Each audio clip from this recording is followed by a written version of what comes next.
Hi family, இன்றைக்கி நம்ம வீட்டில் நண்டு கிரேவியும் நெத்திலி மீன் வறுவலும் தாங்க பார்க்க போகிறோம். அது எப்படி செய்யறதுன்னு பார்த்துடலாம் வாங்க.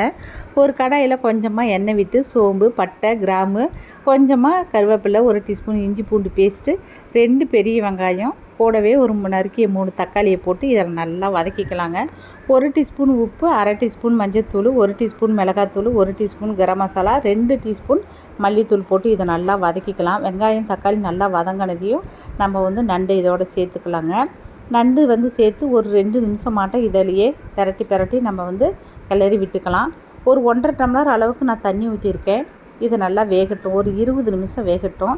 இப்போ ஒரு சின்ன மிக்ஸி ஜாரில் நான் ஒரு கைப்பிடி அளவுக்கு தேங்காய், 1 டீஸ்பூன் கசகசா சேர்த்து பேஸ்டாட்டம் அரைச்சி நான் இதோட சேர்த்து இதை கிளறிக்கலாங்க. இப்போ நண்டு ரெடி ஆயிடுச்சு.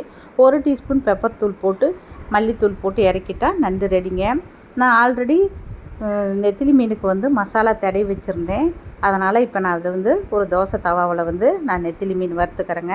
நம்ம வீட்டில் இன்றைக்கி சாப்பாடு நண்டு கிரேவியும் நெத்திலி மீன் ரெடி ஆயிடுச்சுங்க.